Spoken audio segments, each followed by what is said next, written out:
علم معرفت سے مالا مال کیا، باطنی نظام کا علم عطا کیا، باطنی ڈیوٹیاں لگائی، ظاہری ڈیوٹیاں بھی ہیں، اللہ والے باطنی نظام ان کی وجہ سے قائم ہے۔ جب اس میں چلے ایک جگہ رکے، وہ جو مچھلی پکا کے لائے تھے وہ زندہ ہو گئی۔ اللہ والوں کے رستے میں مردہ مچھلی یار کوئی تو چپ کر روزہ تو توڑ دو، مردہ مچھلی تو پیر کامل کی توجہ سے مردہ دل بھی زندہ ہو جاتے ہیں، اللہ والوں کی تصرف سے مردہ دل زندہ ہو جاتے ہیں۔ اس لیے فرمایا کہ ایک نگاہ ہو جے عالم ویکھے تے کسے نہ کلدی او چاڑے گو، او ایک نگاہ جے مرشد کامل ویکھے تے لکھ ہزار او تارے گو۔ اللہ تعالیٰ نے ایک غریب نواز میں ایسا عطا کیا، 90 لاکھ لوگوں کو کلمہ پڑھا کے مسلمان کر دیا، واسطے الحق کر دیا۔ فرمایا اللہ نے ہمیں اہل سنت کو یہ نگینے عطا کیے ہیں۔ آج اللہ بات کی زمین اس وجہ سے آباد نہیں کہ وہ زرخیز چٹا ہے، بلکہ وہ اس وجہ سے آباد ہے کہ ولی کامل کا تصرف ہے۔ لاکھوں لوگ آتے ہیں، علماء آتے ہیں، خلفاء آتے ہیں، زعماء آتے ہیں، صوفیاء آتے ہیں، عطیہ آتے ہیں، فرمایا کہ اہل ثروت آتے ہیں، اہل مفلس غربت والے بھی آتے ہیں، لیکن فرمایا پیر سجن نہیں دیکھتا، کوئی بھی آیا ہے، فرمایا کہ دل کے اوپر انگلی لگا کر فرمایا قلب کو روشن کر دیتے ہیں۔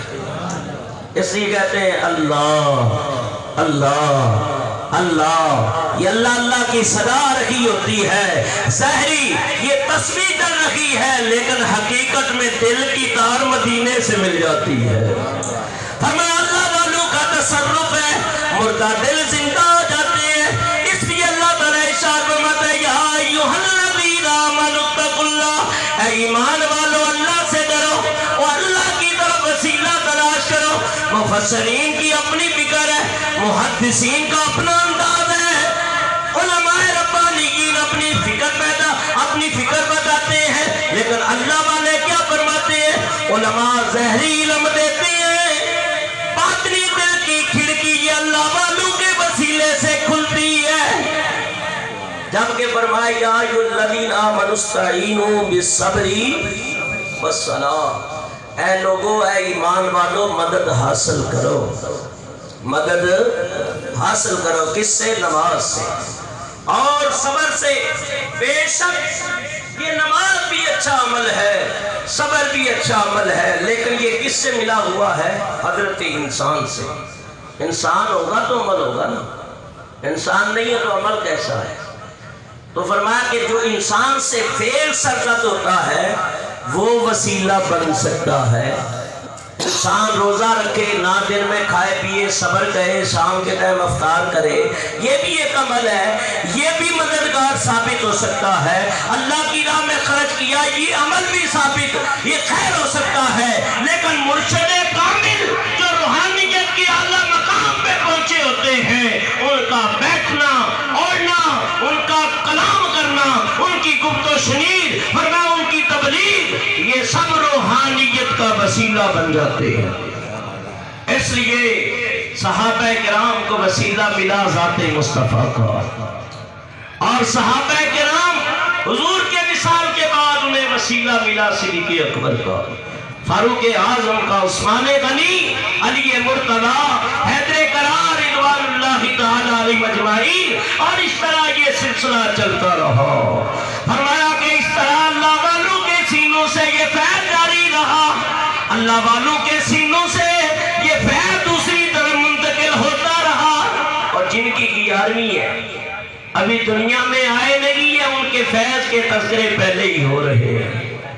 حضرت جنید بغدادی رحمہ اللہ اپنے مریدوں کے درمیان بیٹھے ہیں، آپ فرماتے ہیں قدمی علی راسی قدمی علی راسی قدمی علی راسی، حضور آپ کا قدم میرے سر کے اوپر ہے، میرے سر کے اوپر ہے، آپ کا قدم مبارک میرے سر کے اوپر ہے۔ مریدوں کو دل میں خیال پیدا ہوا کہ ہمارے پیر کامل جیسا کوئی نہیں، کوئی ایسا بھی ہے کہ جس کا قدم ہمارے پیر کے اوپر ہے؟ فرمایا ہاں، 5ویں صدی ہجری کے اندر ایک اللہ کا ولی آئے گا، وَمُلَقِّبًا بِمُحَيِّ الدِّينِ، لقب اس کا محی الدین ہوگا، وَمُسَمَّمْ عبد القادر، نام عبد القادر ہوگا، وَهُوَ الْغَوْثُ الْأَعْظَمُ، وَوَدْ کا غوث اعظم ہوگا۔ فرمایا وَمُولِدُهُ مِنْ کیلان، کیلان کے اندر اس کی ولادت ہوگی۔ ایک وقت ایسا بھی آئے گا، فرمایا بڑے بڑے اولیاء، بڑے بڑے عارفین، بڑے بڑے اہل علم اس کی مجلس میں ہوں گے، وہ منبر کے اوپر جلوہ فرما ہوگا، اعلان کرے گا یقون معمورا من اللہ، اللہ کی طرف سے معمور ہوں گے، اور کہ قدمی علی رقبت لکل ولی و ولیت اللہ، میرا قدم تمام اولیاء اقطاب کی گردن کے اوپر ہے۔ اور پھر اہل زمانہ نے دیکھا کہ جب عظیم دوستیاں ملیں، حضرت بی بی فاطمہ ام الخیر، حضرت موسیٰ ابو صالح موسیٰ جنگی دوست، اور غوث پاک کے نانا جان حضرت عبداللہ سومائی، فرمایا ماں بھی عظیم ہے، باپ بھی عظیم ہے، جب دونوں نیک ملے تو اللہ نے بیٹا عبدالقادر جیلانی جیسا عطا کیا۔ جیلے طبرستان سے آگے بحر اخضر ہے، اس دریا کے کنارے یہ گاؤں ہے جہاں حضرت غوث پاک کی ولادت ہے۔ اسے جیل بھی کہا گیا، جیال بھی کہا گیا، گیلان بھی کہا گیا، عربی کے اندر کیلان پڑھا جاتا ہے، تو اس علاقے کے اندر آپ کی ولادت باسعادت ہے۔ فرمایا ماں بھی بڑی عالمہ زاہدہ پارسا، فرمایا غیر کی دہلیز کے اوپر قدم نہیں رکھا، غیر محرم کے اوپر نظریں کبھی نہیں پڑی۔ فرمایا کہ حضرت عبداللہ سومائی ادھر پاک کی رکھوالی کرتے ہیں، ادھر ولایت کی شہنشاہ تیار ہو رہی ہے، ادھر ولی کامل تیار ہو رہی ہے۔ فرمایا کہ اپنے داماد سے کہا، حضرت موسیٰ سے، ابو صالح جنگی دوست سے، میں نے قرآن پڑھ پڑھ کے اپنی بیٹی کو لوریاں سنائی ہیں قرآن کی، اور غیر محرم کے سامنے آج تک جانے نہیں پائی ہے، اور حسن ظاہری کے ساتھ اللہ نے حسن باطنی بھی عطا کیا ہے۔ فرمایا کہ ظاہری باغ کے مالی تھے لیکن حقیقت میں ولایت کے گلشن کے مالی تھے۔ اور پیر کامل بھی کیا کرتا ہے؟ فرمایا مالی باغ تیرا کی کردہ تے پھل کچے ونے یا پکے، او پیر مریداں دے سر تے رہیندا تے جھوٹے امنے یا سچے۔ 461 بعد نے 471 اور بعد نے 470 بھی کہا کہ آپ کی ولادت باسعادت یکم رمضان المبارک ہے۔ سادات کے گھر یہ پیروں کا پیر جلوہ فرما ہوا ہے۔ غوث اعظم متقی ہر آن میں، غوث اعظم متقی ہر آن میں، اور ماں کا دودھ چھوڑا آپ نے رمضان میں۔ یکم رمضان کو ولادت ہے، اور سادات کے گھر بچہ پیدا ہوا، شور مچ گیا، کہا مادر زاد ولی پیدا ہوا ہے، اگر فجر کے بعد دودھ پی لیا تو سمجھو روزہ نہیں ہے، اگر نہ پیے تو سمجھ لینا کہ روزہ ہے۔ جس رات آپ کی ولادت ہوئی، امام الانبیاء سرور کونین صلی اللہ علیہ وسلم تشریف لائے، اور حضور علیہ السلام نے آ کے مبارکبادی پیش کی، فرمایا مرحبا یا ابا صالح، اے ابو صالح میں تمہیں مبارک دینے کے لیے آیا ہوں۔ وَوَلِيِّ، اللہ نے جو تمہیں بیٹا عطا کیا ہے، وَوَلِيِّ یہ اللہ کا ولی ہے، وَمَحْبُوبِي یہ ہمارا محبوب ہے، وَمَحْبُوبُ اللَّهِ یہ اللہ کا بھی محبوب ہے۔ وَسَيَقُونُ لَهُ شَانٌ فِي الْأَوْلِيَاءِ وَالْأَقْطَابِ، اس کی شان اولیاء اقطاب میں ایسی ہوگی کَشَانِ بَيْنَ الْأَنْبِيَاءِ الانبیاء والرسل، جیسے میری شان انبیاء اور مرسلین کے اندر ہے۔ جو محمد درمیان انبیاء، جو محمد درمیان انبیاء، غوث اعظم درمیان اولیاء، غوث اعظم درمیان اولیاء۔ اور حضرت پیر پیران میر میران حضرت شیخ الشیوخ عبد القادر جیلانی محبوب سبحانی سے کسی نے سوال کیا، متی علمت انک ولی اللہ، حضور آپ کو کب پتا چلا آپ اللہ کے ولی ہے؟ ایسے تو پیدا ہوتا ہی مادر زاد ولی ہے، لیکن آپ فرماتے ہیں انا ابن 10 سنین، میں 12 سال کا تھا، فی بلدنا، اپنے شہر کے اندر، اخرج من دارنا، میں اپنے گھر سے نکلتا تھا، واذهب الى المکتب، میں مکتب پڑھنے جایا کرتا تھا، اور جیسے میں جاتا تھا نا، فَأَرَى الْمَلَائِكَةَ عَلَيْهِمُ السَّلَامُ، میں اپنے ارد گرد اللہ کے فرشتوں کو دیکھتا تھا، یا مدرسے پہنچ جاتا، یقولون اِسْتَغُوا لِوَلِيِّ اللَّهِ تَعَالَى حَتَّى يَجْلِسَا، وہ ارد گرد جو اللہ کے فرشتے تھے، جو مقرب تھے، جن کی ڈیوٹی لگی ہوئی تھی، وہ بلند آواز سے پکارتے اِسْتَغُوا، اور لوگوں اپنی جگہ کو کشادہ کر دو، جگہ کو چھوڑ دو، اللہ تعالیٰ کا ولی آ گیا ہے، حتیٰ یجلسا، فرماتے یہاں تک کہ میں جا کے ان میں بیٹھ جاتا، اور استاد پڑھاتے، سبحان اللہ۔ ابتدائی علم آپ نے اپنے علاقے میں گیلان میں حاصل کی ہے، اور باپ کا سایہ اٹھ چکا تھا، ماں نے آپ کی پرورش کی ہے، وہ سے پاک کی جب ولادت ہوئی ہے تو ماں کی عمر کتنی تھی؟ 60 سال۔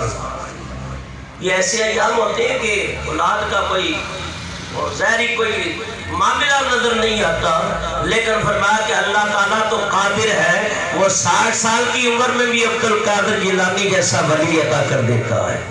حضرت سارہ کی عمر 90 سال ہو تو اللہ تعالیٰ اسحاق عطا کر دیتے ہیں، حضرت اسحاق علیہ السلام، رب کے لیے کوئی مشکل نہیں ہے۔ تو 60 سال کی عمر میں آپ کی ولادت ہے، اور آپ فرماتے ہیں کہ نانا جان باغ کی رکھوالی بھی کرتے تھے، باغ بھی تھا، اور تھوڑی سی کھیتی باڑی بھی تھی، تو پہلے لوگ ہل چلاتے تھے، آج کل وہ ٹریکٹر کا دور ہو گیا ہے، تو ہل چلاتے تھے، اور صبح فجر پڑھتے تو ہل چلاتے، بلکہ بعد تو ایسے ہوتے تھے تہجد پڑھ کے ہل چلاتے تھے، اور فجر تک 1 کلہ زمین کا ہل چل بھی جاتا تھا۔ اور یاد رکھو، میں اکثر بیان کرتا ہوں، ہاتھ کار والے دل یار والے، وہ اللہ والے کھیتی باڑی کے ساتھ ساتھ ان کی زبان بھی چلتی تھی، اور 3-3 4-4 5-5 پاروں کی تلاوت بھی ہو جاتی تھی، اور ساتھ اللہ اللہ بھی ہوتی رہتی تھی۔ تو اس لیے فرمایا کہ اپنے دل کے اندر یاد خدا کو بسا لے، ظاہری تو کام بھی کر رہا ہو، باطن میں تیرا دل اللہ اللہ کر رہا ہو۔ یہاں تک کہ حضرت غوث پاک فرماتے ہیں، میں نے جا کے ہل چلانا شروع کیا، بیلوں نے میری طرف مڑ کے دیکھا، کہا ما لہذا خلقت ولا لہذا امرت یا عبد القادر، اے عبد القادر، نہ تو تمہیں ایسا حکم ملا ہے کھیتی باڑی کرو، نہ اس چیز کے لیے تجھے پیدا کیا گیا۔ آپ فرماتے ہیں میں حیران ہوں، آج جانور بھی کلام کرتے ہیں، کبھی جانوروں کو بولتے نہیں دیکھا، اگر جانور بولے اللہ کے ولی کے سامنے یہ ولی کی کرامت ہے، اور پتھر بولا نہیں کرتے، اگر بولے تو نبی کا معجزہ ہے۔ فرمایا درخت چلا نہیں کرتے، اشارہ نبوت ہو جائے، اپنی جڑوں کو چیرتے ہوئے چل پڑتے ہیں۔ فرمایا جو نہ بولنے کی حیثی نہ ہو، اللہ والے چاہے تو انہیں بولی بلوا لیتے ہیں، ان کے اندر حس پیدا ہو جاتی ہے، وہ وہی بولی بولنے لگ جاتے ہیں جو وہ اللہ والے چاہتے ہیں۔ حضور علیہ السلام نے چاہا، ابو جہل نے کہکریاں، اب کیا ہے آپ بتا دیں، تو میں بتاؤں تو یہ بتائیں۔ مولانا روح نے مسلمی کے اندر پورا اپنے انداز کے اندر اس کو بیان کیا ہے، فرمایا 6 کینکریاں ہیں تیری مٹھی کے اندر، اور آپ نے ابھی یہ فرمایا ہی تھا کہ کینکریاں بھی حضور کا کلمہ پڑھنا شروع ہو گئی۔ ارشد بھائی کے ہاں اس دن ندیم بھائی کے ہاں محفل تھی، اور ہمارے ارشد بھائی کی زیر صدارت یہ مراقبے کی محفل ہر اتوار کو ہوتی ہے، تقریباً 20-22 سال ہو گئے۔ تو اس دن بھی میں نے اس مراقبے کی محفل میں یہ کلام پڑھا تھا کہ اللہ والوں کی بولی لوگ پتہ نہیں کون کون سی بولیاں بولتے ہیں، اور سچی بولی وہی ہے جو اللہ والوں کی ہے۔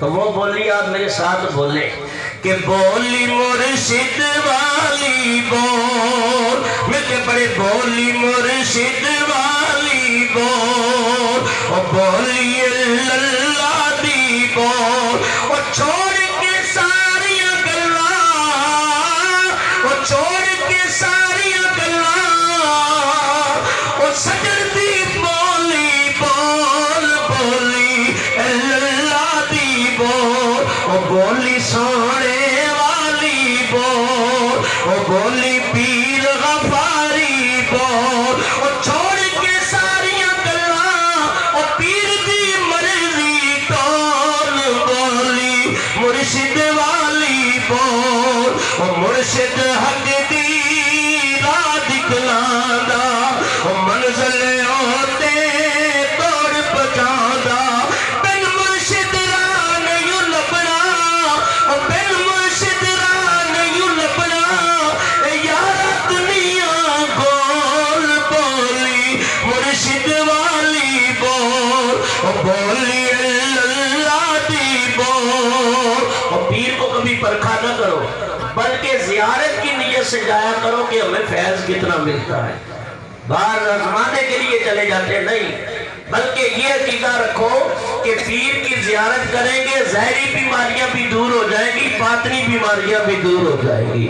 فرمایا کہ عشق ہے چاند رے عقل خنیرا، وہ عقل دور پیر دا ڈیرا، عقل دی تکڑی دے وچ پا کے، عقل دی تکڑی دے وچ پا کے، اور پیر دی شان نہ تول، بولی مرشد والی بول، اور بولی اللہ دی بول۔ تو غوث پاک رضی اللہ تعالیٰ کے بارے میں آتا ہے کہ 12 سال کی عمر میں آپ فرشتوں کو دیکھتے تھے۔ بیل نے کلام کیا، آپ فرماتے ہیں میں حیران اور پریشان اور تعجب خیز نظروں سے دیکھنے لگا، مکان کی چھت میں چڑھا، لوگ میدان عرفات میں حج کا زمانہ تھا جمع تھے۔ فرمایا کہ رأیت الناس واقفین فی عرفات، میں نے اپنے مکان کی چھت پہ کھڑے کھڑے میدان عرفات کو اپنی نظروں سے دیکھ لیا۔ آپ فرماتی ہیں ماں کی بارگاہ میں حاضر ہوا، میں نے عرض کی کہ حبیبی للہ عز و جل وعدنی لیل المسیر واشتغل بالعلم وعذور الصالحین۔ ماں کی بارگاہ میں حاضر ہوا، عرض کرنے لگے امی جان میں جو منظر دیکھ رہا ہوں، جو مجھے خواب آ رہے ہیں، جو کبیتیں میرے اوپر طاری ہیں، میں چاہتا ہوں راہ خدا میں نکل جاؤں، مجھے اجازت عطا کر۔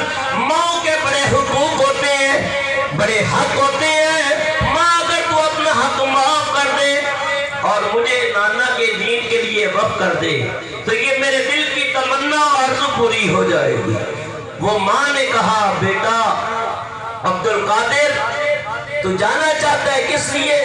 عرض کی اپنی علم کے لیے، واشتغلوا بالعلم، علم کے لیے جانا چاہتا ہوں، وعذور الصالحین، جہاں جہاں اللہ والوں کا چہرہ نظر آئے گا میں ان کی زیارت کروں گا، جہاں جہاں مجھے پتہ چلے گا فلاں علاقے کے اندر اللہ کا ولی ہے، فلاں علاقے کے اندر عارف ہے، فلاں علاقے کے اندر اللہ والا موجود ہے، میں ساری مصروفیت طرح کر کے اس کی زیارت کے لیے جایا کروں گا۔ تو حضرت عبد القادر جیلانی محبوب سبحانی نے 2 کاموں کے لیے اس سفر کو اختیار کیا، ایک علم اور ایک اللہ والوں کی زیارت۔ تو دونوں ہی اچھے عمل ہیں۔ اس دن میں بیان کر رہا تھا مراقبے کی محفل میں، اللہ اللہ کرنے سے اللہ نہ ملے، یہ اللہ والے ہیں جو اللہ سے ملا دیتے ہیں۔ بندہ بننا ہے خدا کا تو گدا بن ان کا، جو فقیروں کو شہنشاہ بنا دیتے ہیں۔ اور عقل والوں کی قسمت میں کہاں ذوق جنوں، عشق والے ہیں جو اپنے شیخ پہ ہر چیز لوٹا دیتے ہیں۔ آپ فرماتے ہیں میں علم کے لیے نکلا، اور آپ فرماتے ہیں ظاہری جتنی بیماریاں ہیں، باطنی جتنی بیماریاں ہیں، تمام کے لیے شفا کلی کا مقام رکھتا ہے دین کا علم۔ اور یقین کے جتنے راستے ہیں، جتنے طریق ہیں، ان سے زیادہ انسب یعنی بہت زیادہ قریب علم کا راستہ ہے۔ آپ فرماتے ہیں درست العلم حتی صرت قطبا ودلت السعد من مولا الموالی۔ آپ فرماتے ہیں میں دین پڑھنے کے لیے چلا، یہاں تک کہ پڑھتے پڑھتے میں قطب بن گیا۔ 18 سال کی عمر ہے، ماں کی عمر ہے 78 سال، اور ماں کہنے لگی یا ولدی لا ارا وجہ الہ یوم القیامہ، اب یہ چہرہ مجھے دیکھنا نصیب نہیں ہوگا، اب دیکھوں گی تو دن قیامت کے دیکھوں گی۔ اب جدائی کی گھڑیاں آ پہنچی ہے، ایک بیٹا اپنی سچی ماں سے جدا ہو رہا ہے۔ لا یا رہبا رب دے تے لمبی پئی جدائی، رب ملایا تے آن ملان گے تے اور امید نہ کئی۔ ماں نے اپنے بیٹے کو رخصت کیا، 40 دینار بھی دے دیے، وصیتیں بھی کر دی۔ فرمایا بیٹا مصائب و آلام بھی آئیں گے، تکلیفیں بھی آئیں گی، بڑی بڑی آزمائشیں بھی آئیں گی، لیکن بیٹا صدقے میں قال عقل حلال، سچا کلام کرنا، حلال لقمے پیٹ کے اندر داخل کرنا۔ کیوں جو سچا کلام کرتا ہے وہ سچوں کے دامن میں آ جاتا ہے، جو حلال کھاتا ہے وہ حلالی کام کرتا ہے۔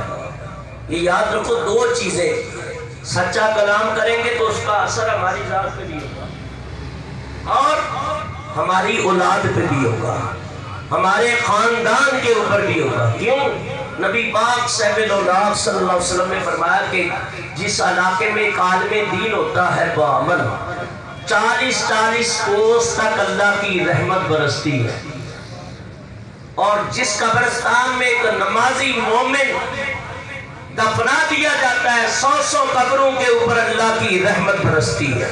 اور بعض اوقات ایک اللہ والا قبرستان میں ایسا چلا جاتا ہے کہ سب سے عذاب اٹھا لیا جاتا ہے۔ اور ایک سچا مومن جب ہوتا ہے تو اللہ اس کی سچائی کی برکت اس کی 7 پشتوں تک نازل کر دیتا ہے۔ دیکھا نا آپ نے وہ سورہ بقرہ پڑھ کے کی تفسیر پڑھے، وہ اللہ کا ولی ہی تھا جو سچا تھا، اور اللہ تعالیٰ نے اس کی گائے کو سلامتی دی، یا اللہ آپ جا رہا اولاد چھوٹی ہے، بچے بڑے ہو جائیں تو پہنچا دینا بچوں تک۔ اللہ نے حضرت خضر علیہ السلام کی ڈیوٹی لگا دی۔ تو سچا رستہ عقل حلال صدق میقات، لوگ کھانے پینے کی اور کلام کی پرواہ نہیں کرتے، نہ سچی بات کرتے ہیں نہ حلال لقمے کی طرف۔ تو اللہ سے دعا ہے کہ اللہ حلال کی توفیق عطا فرمائے۔